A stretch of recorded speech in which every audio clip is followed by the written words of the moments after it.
This is the Strong is a Mindset podcast, episode number 149. If you find yourself spending too much time thinking about food, fitness, or whether you're on track, let me help you simplify. Today, I'm breaking down the real reason I don't have to think so hard about my fitness anymore and how you can stop overthinking it too. This is the Strong is a Mindset podcast, where you'll learn how to build both a strong body and a strong mind by eating, moving, and thinking. I'm your host, physician, personal trainer, certified health coach, and certified life coach, Carrie Holland. Hey, how are you? What's new? What's good? So, what's good here? Well, today we're talking about creating systems that set you up for success and keep you on track for your weight and physique goals. And so here's how I'm going to approach this. I know I share bits and pieces about my life in this podcast, but today I am pulling back the curtain quite a bit, and I'm going to walk you through some of the systems that I have in place to help me maintain my weight, my strength, my physique, and my overall health. I get asked about this a lot, so today I'm going to share what my systems look like in real life. And I'm going to share both the tactical stuff, or the how, and I'm also going to share the mindset stuff, or how I think, so that you see both sides of this. So I've been asked about my habits and my systems plenty of times, and I had to figure out how I could share this in such a way that it's not just me talking about what I do. It's kind of like when people post their exact macro splits or share exactly what they eat in a whole day on social media, or how much weight they can bench or squat. I'm not sure how helpful that is. And so as I thought about it, I decided that the only way I could make this episode and really get behind it was if I not just share what I do, but if I go way beyond that and share how you can find your own systems that work for you. Because my goal is to help you find what you need to do in order to reach your goals. And so before I dive headfirst into this, let me make something super clear up front. I'm not sharing all of this to say, here's what I do, and you should go do this too. I don't find that helpful because my calorie and macronutrient needs, my exercise goals, and my life and schedule are not going to be the same as yours. So we need to find what is going to work for you. And the other thing I want to be super clear about is that none of the things I'm going to share with you are flashy. None of my systems are fancy. I have zero wild hacks here, okay? And that's kind of the point. The systems that actually work long-term to keep you at your desired level of health, strength, and overall fitness, they are not dramatic. There is no empty promise of a 10-pound weight drop in 2 weeks here. Because here is a key takeaway right from the get-go. The systems that actually work are the ones that are boring, repeatable, and consistent. These systems work because they're simple, and they also reduce decision fatigue, they take out friction, and they make it easier to keep showing up and doing the work. So here's where we're going. I'm going to share what I do and the systems I use for my own health and fitness. Then I'm going to walk you through how you can figure out those systems that would move the needle most in your own life. Because again, my goal is to help you start thinking about what might be possible in your life. I'm also going to suggest some ideas if you're overwhelmed and have no idea where to start. And then I'm also going to hit on some common mistakes that I see people make when clients try to set up routines so that maybe you can avoid some of their pitfalls. All right, so let's go. So first, I'm going to talk about eating. This is where some of you really struggle. So I want to dive in and give you an idea of what systems I use to keep my nutrition really, really simple. So first, I am a creature of habit, and I eat the same thing most days for breakfast and or lunch. And admittedly, I landed here with some trial and error. So I knew what foods I liked. And around 2018, 2019, when I got much more serious about changing my physique and building muscle, that is when I started zoning in on how much and what I was eating. So at that time, I messed around with a few different breakfast and lunch ideas until I landed on a few that gave me enough protein, whole carbs, and healthy fats to keep me moving towards my goals. So when it comes to meal times, I don't have to think so hard. I just ask myself at breakfast, do I feel like oatmeal or do I feel like Ezekiel toast today? Do I feel like berries or peanut butter with my Greek yogurt? And for lunch, it's basically a question of what kind of protein I want to go with my veggies and carbs. And I don't measure or weigh my food anymore. I've dialed it in enough to know about how much to eat to get me to the macronutrient counts I'm aiming for. And I've done it for long enough that I don't use any sort of measuring device. So that being said, if I ever feel like things are going in the wrong direction, or if I feel like I'm not getting enough protein, I will pull out my scale and measure a typical portion for myself so that I know about how much I'm getting. And that's really because I'm focused on getting enough protein. And part of the beauty of eating the same thing often is that I don't feel compelled to measure. I have a pretty good idea of what my plate should look like, and I keep it to that. And to be clear, I don't eat the same thing every day because I feel like I have to. In full transparency, when I was preparing for this podcast and really thinking about it, I eat the same things most days for a couple of reasons. So one, I don't like to cook. Ask anyone who knows me. I am not creative in the kitchen. I generally burn most every food I put on or in the stove, and I just don't enjoy cooking. So two, I don't like to think that hard about food. So to be clear, I enjoy food and I like eating, but I don't want to waste a lot of time thinking about how I'm going to pull a meal together. And it's much easier to just decide ahead of time. All right, these are my meal options. Which one am I having today? I spend very, very little time thinking about food, and that is how I prefer it. And third, eating the same things helps tremendously with my grocery shopping because my list is nearly the same every week, and I don't have to spend a ton of time wandering up and down the aisles looking for things. And most importantly, eating the same foods regularly, it helps me be consistent because the fewer decisions I have to make, the easier it is to follow through on those decisions. And let me say one other thing about this. I like the food that I eat. I look forward to my morning oatmeal mixed with Greek yogurt. I love cottage cheese. In fact, I am the only one in my family who likes it, so more for me. I love having my veggies with sour cream and salsa at lunchtime. I look forward to it. And I'm sharing all of this to point out that I don't find eating a slog. I don't find it boring. I've simply created a system that includes foods I enjoy eating, and I've put it on repeat. And if you're considering this as one of your systems, please remember, do not eat food that you don't like. Okay? I don't want you choking down cottage cheese if you hate it. No, find foods that you like eating and eat those. That is another important piece of making this system work. You have to find foods you like that you actually want to eat and eat them repeatedly. So this next one sort of goes along with my previous system, but it's a little different, so I want to pull it out specifically. And that is, I eat a salad every day, like literally every single day. I eat it with my dinner, and it's a way for me to get in a ton of fiber and veggies, and it literally fills up half of my plate, if not more. And that's just it. I like the volume of a salad. It's a lot of bites, which I appreciate, and it fills me up. I put a ton of veggies and other stuff on it, like cucumbers, tomatoes, red peppers, olives, sunflower seeds, feta cheese. And as far as salad dressing, I'll get into the weeds here because I had a client who just asked about this. She asked what she can put on her salad for dressing, and I have loads of ideas. So sometimes I do cottage cheese. Sometimes I do salsa if I'm making a taco salad with taco meat. Sometimes I'll use the olive juice from the jar of Greek olives. Right now, I'm using a mix of olive oil, red wine vinegar, and spicy mustard that we've got in a shaker bottle, and we make it at home. And my point in sharing about the salad dressing is that I do have it. I eat it, but I pay attention to it. I don't douse my salad in dressing. I don't go overboard with it. If I go to a restaurant, I will always ask for the dressing on the side because I find at restaurants, they tend to go very heavy on it and overdo the salad dressing so that the lettuce leaves are coated and all I taste is dressing. So yes, I am that person who will always ask for the dressing on the side, and I'm okay with that. But my larger system here is that I have a salad with dinner every day. It's easy. It's a lot of food. It has vitamins and minerals. It fills me up, and it's part of the routine. It's a system. All right, so another system I've implemented is having a protein-heavy diet. So that does not mean I do keto or carnivore, not at all, but I have read enough and learned enough that I truly believe eating a protein-forward diet is essential to my health, fitness, and physique goals. So that means at breakfast, I no longer have 2 pieces of toast and call it good, or a Nutri-Grain bar and a coffee. That just doesn't cut it. So now instead, I have a legitimate breakfast with at least 30 grams of protein.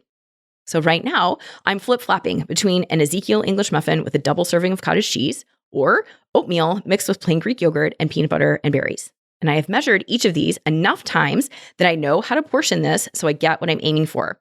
And I do the same thing for lunch and dinner. Again, I'm boring. I am a creature of habit, and I tend to eat the same things. So I have a rotation of lunch and dinner meals that I know are protein heavy, but still have whole carbs. And obviously, I leave room for peanut butter. And my goal is a minimum of 120 grams of protein per day. And I would say most days I hit that. And it's not a slog. It's not hard. It's not a big deal. I've found proteins that I like to eat, and I've practiced to know how much of them I need to eat. I found carbs, veggies, and healthy fats to pair with them, and I eat them. And eating in this way and ensuring that I'm getting high protein, it keeps me full, it keeps me from snacking, and it helps maintain the muscle that I am working so hard to hang on to as I get older. And the last food-related system that I've put in place that makes fitness easy for me is meal prep.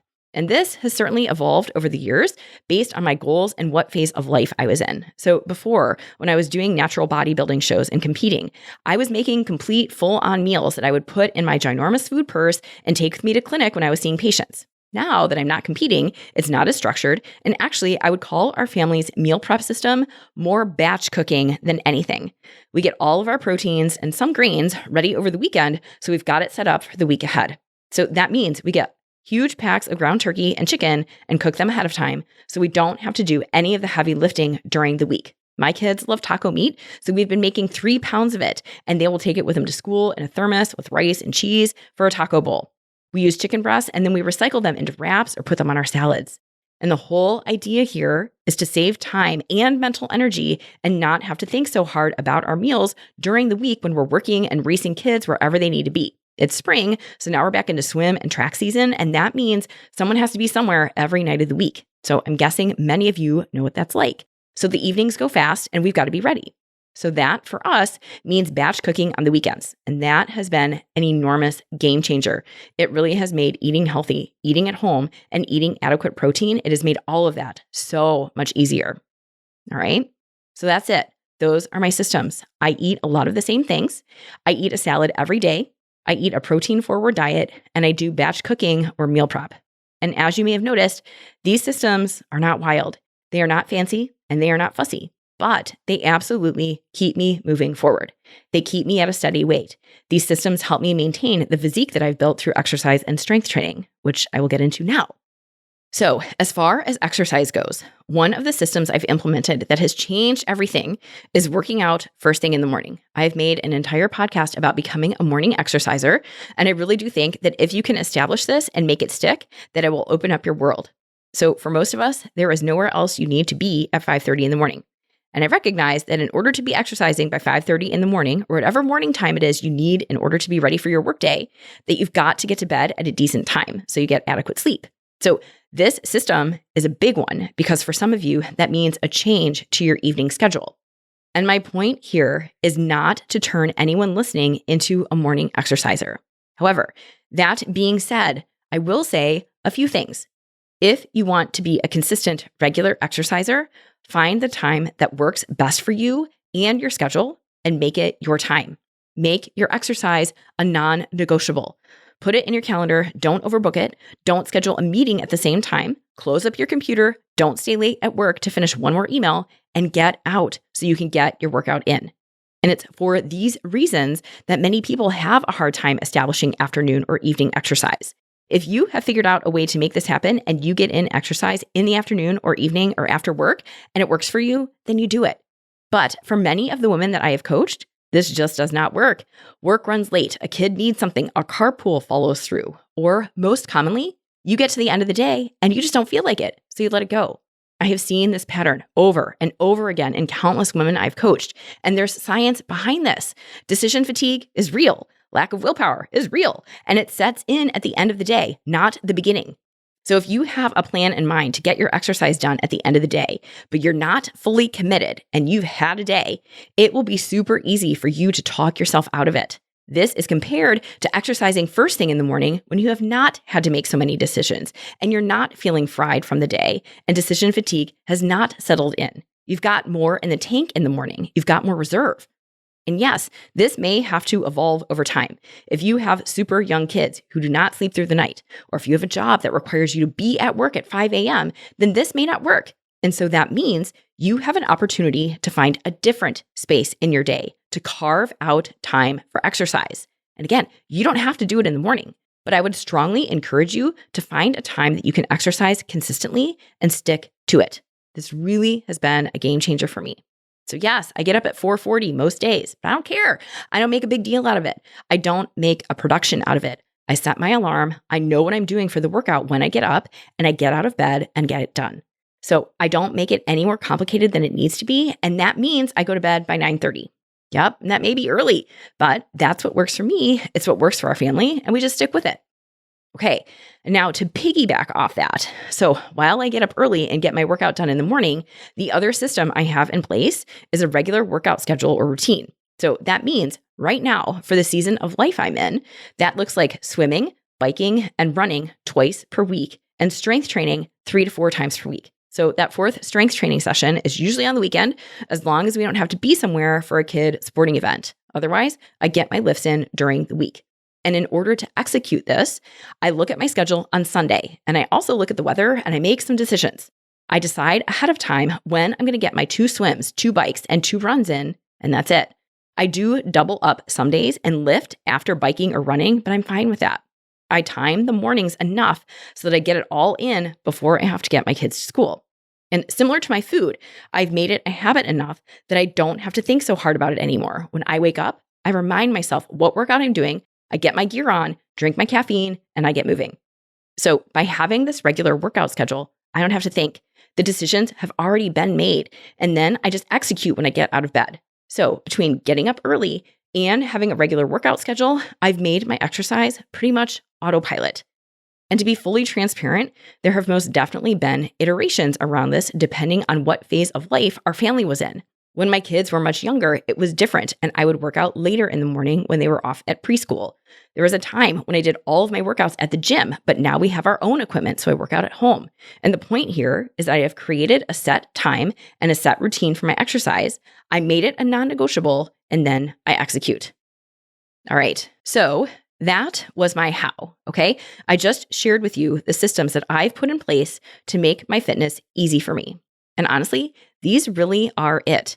As I was putting this episode together, I sat down and listed out the things I do, and it really boiled down to these 6 things. These are the 6 systems, or really 6 habits that I've put in place to keep me on track. These systems help me stay consistent without overthinking.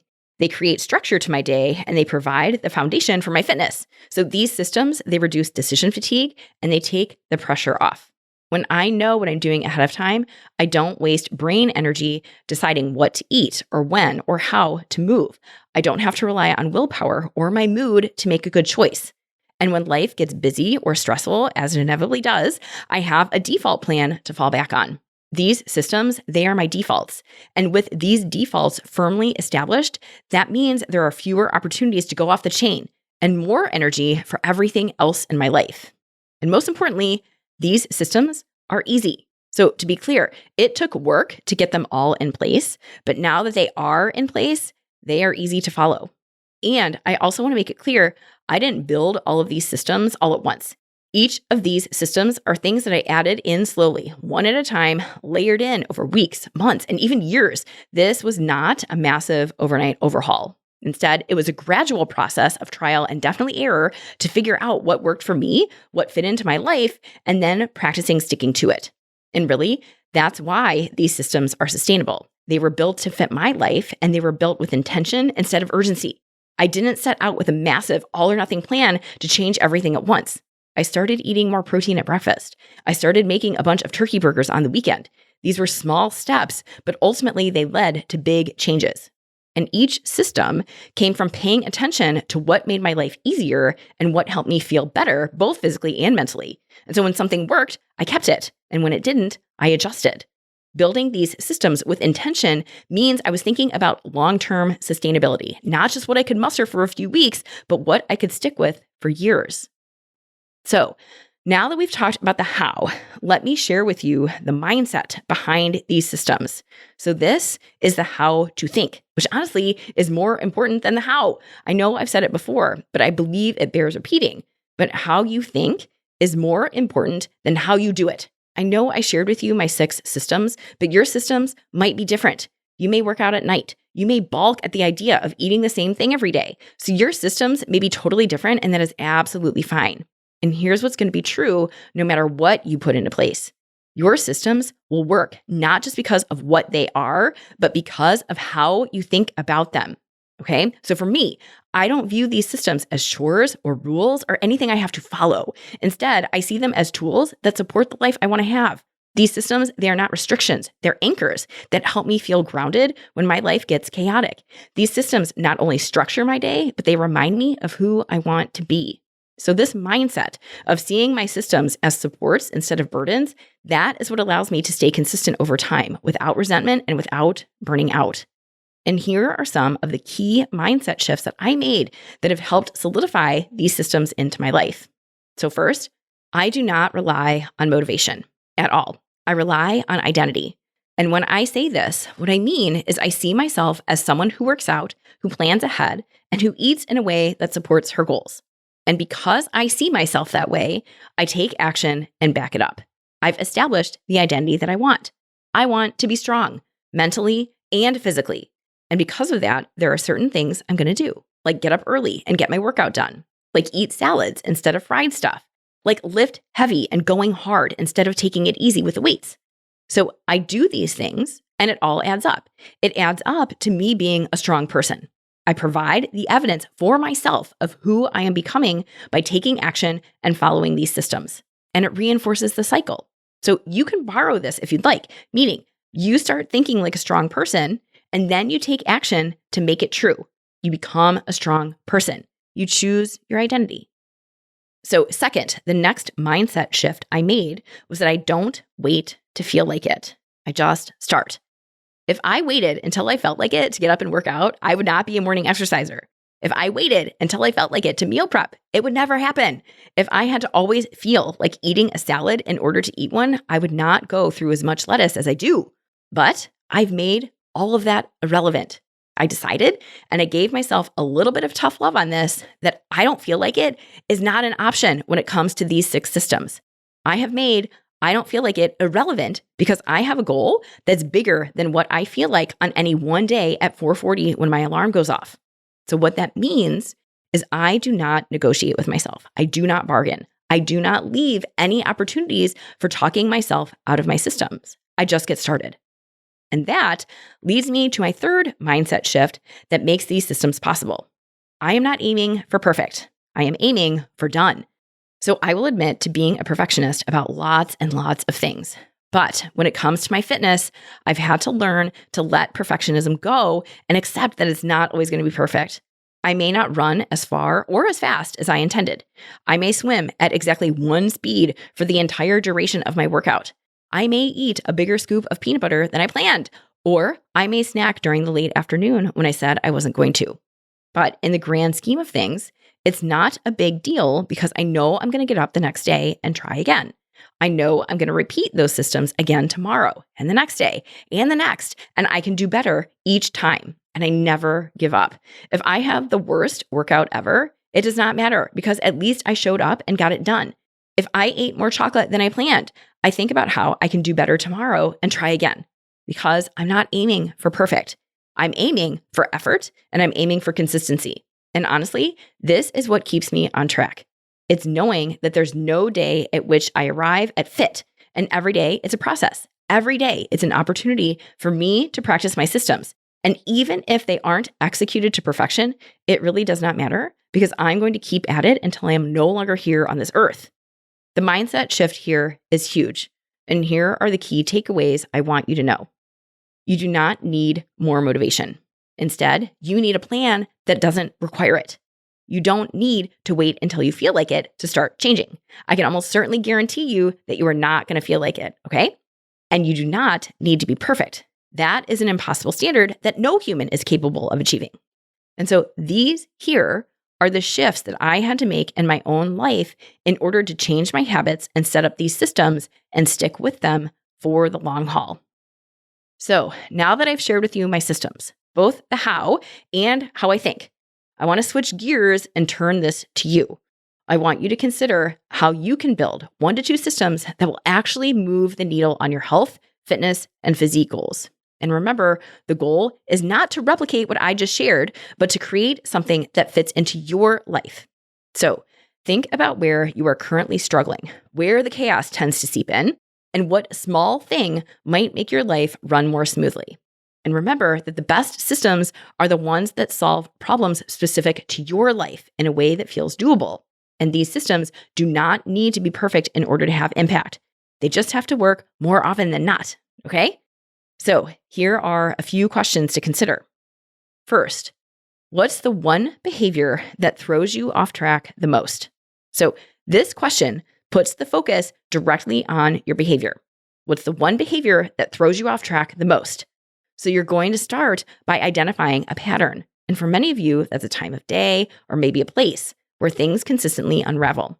So maybe that's late afternoon, either while you're at work and still have a little ways to go before you get to go home, or it's when you get home and there's that transition time between when you walk through the door and when you have dinner, where there may be a lot going on. You have to get kids somewhere, or maybe you have somewhere to be or someone to meet. But at the same time, you're a little tired, a little hungry, and you start snacking. You start reaching for whatever is easy and available.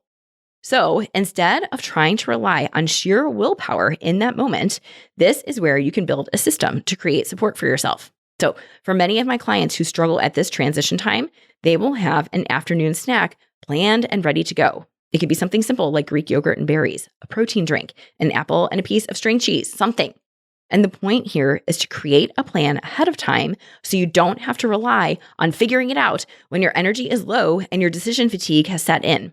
And if you're thinking, this smells of planning ahead, yes, you are on to me. So what you are doing when you create your system is 1, identifying a behavior that throws you off. So in this case, it's late afternoon snacking. And then 2, creating a plan or a system to address it. So again, in this case, you're deciding ahead of time the snack that you'll have to keep you from downing a bag of chips between the time you get home and the time you sit down to eat dinner. Find the behavior and then come up with a solution to address it. That's your plan. And then go practice it over and over and over again until it becomes your system. So now here's another question to consider. If you're having a hard time zoning in on a particular behavior that throws you off track, you can ask yourself this question instead. Where do you experience the most decision fatigue or inconsistency? So think about the times in your day when you feel stuck, indecisive, or mentally drained. Maybe that's standing in front of the fridge at 6 p.m. trying to figure out what to make for dinner. So you're hungry, you don't have a lot of time, nothing sounds good, and you don't have the energy to be creative and come up with a meal.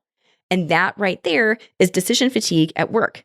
So here, a simple system like 2 to 3 go-to meals that you and your family like to eat and you always have the ingredients for, there it is. That removes the friction. It saves you time. It conserves your mental energy so you don't have to think so hard about dinner, and it increases the likelihood of you eating something that lines up with your goals instead of going for a fast food run. Or maybe it's exercise where you feel inconsistent. So maybe it's the end of the day and you told yourself you'd work out after dinner, but now you're tired, unmotivated, and you're not sure what workout to do. And it's often that combination of uncertainty plus a mental debate that leads you to skipping your workout altogether. But if you have a system in place, like a short list of go-to workouts that are already decided, or a scheduled time and place for exercise, like at the gym at 5:30 for your spin class that you signed up and paid money to attend, that makes it much easier to follow through. You eliminate the debate.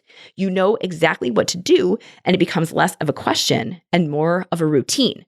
The less you have to think in the moment, the more likely you are to follow through consistently, and that right there is the goal. So if as I'm going through this, you are overwhelmed or not sure where to start, here it is. Choose one thing that would make your week easier. Just one thing. Do that thing. Keep it really, really simple. Almost so simple that it feels insignificant, but it's not. Like a planned snack at 4 p.m. to keep you from ravaging your pantry before dinner. It's a small step. It's subtle, and that's on purpose. Because if you are overwhelmed, the last thing you want to do is go from 0 to 100. And remember that you can always add on more later to your system. But the small wins, those small wins that don't really seem like much, they actually are invaluable because they build momentum.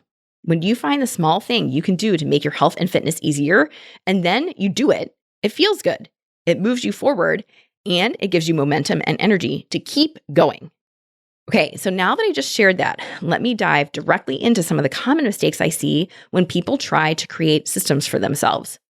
So one of the most common things I see people do that does not work is that they try to overhaul everything all at once. This is one of the fastest ways to burn out. When you try to change everything all at once, your meals, your workouts, your sleep, your schedule, it becomes overwhelming and unsustainable. Your brain freaks out from all of the change you're trying to implement, and eventually it becomes too much and you give up. So instead of doing that and aiming for an overhaul, please start small. Pick one system to focus on and give it the time and energy it needs to stick. Like having go-to dinners ready to pull together for nights that you don't feel like thinking about food, but you still want to eat healthy. Make having go-to meals your system and practice it repeatedly. Then, once that feels automatic, you can add another system. So this is how real change is built, one step at a time, instead of a full-on overhaul. So another mistake I see is that you create systems that rely on motivation. So if your plan only works when you're highly motivated, that is not a system. That is a hope. A solid system works even on the days when you're exhausted, stressed, or just not feeling it. If your workout plan depends on you waking up, pumped up, and ready to go hit the gym every morning, that is not a system. That is a gamble. So a different, more realistic approach would be to set out your workout gear the night before, have a default 20-minute routine that is queued up and ready to go, or schedule a non-negotiable workout time into your calendar. You have a plan that is already completely ironed out ahead of time. And it's the systems like this that work because they reduce your resistance and decision-making so that even when motivation is super low, following through is still possible. All right, and one other common mistake I see is when you try to copy someone else's exact routine. So please, absolutely use other people for inspiration. But when you do that, also remember that your life needs your own plan. I know I just shared all of what I do, but what works for me or what works for your friend might not work for you, and that's okay. You might be in a different season of life. You may have different time constraints, different goals, and different stressors. So while it is most definitely helpful to gather ideas and learn from what other people are doing, your systems have to reflect your own priorities and your lifestyle. Otherwise, they won't stick. So the best system is the one that you can actually follow, not the one that looks good on paper or sounds good in theory. So to drive this home, the systems I shared that help me maintain my weight, my health, and my physique, they are not dramatic. They are not flashy. They are small, repeatable actions that I can do consistently. And even if I mess up, which I certainly do, I can always come back to them, and I do. This is what has built my results. And this is what creates ease in my day. My systems are not complicated. They are so not complicated. And here is the best part about all of this.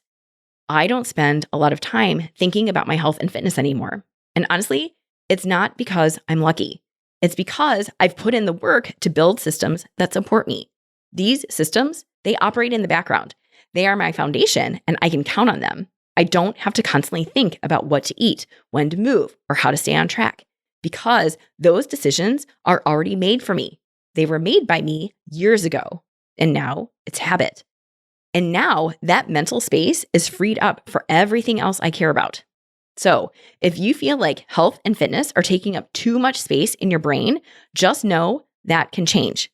But it happens by doing the work up front to build systems that serve you in the long run. And if you want that for yourself, start with one thing. Find your system. Start small, then build. Let it be simple, let it be boring, and let it be easy to follow. And if you want help figuring out what systems to follow, let's talk. I will help you create habits so you don't have to spend so much time thinking about your fitness. Check out my website, send me a message at www.carriehollandmd.com/contact, and let's talk about how coaching will help you build a life that supports your goals without burning out. Thank you again for hanging out with me, and I'll catch you again next week. Hey, if you want to build muscle but don't know where to start, I've got you covered. Head over to carriehollandmd.com/buildstrength and download my free guide to help you maximize your strength training.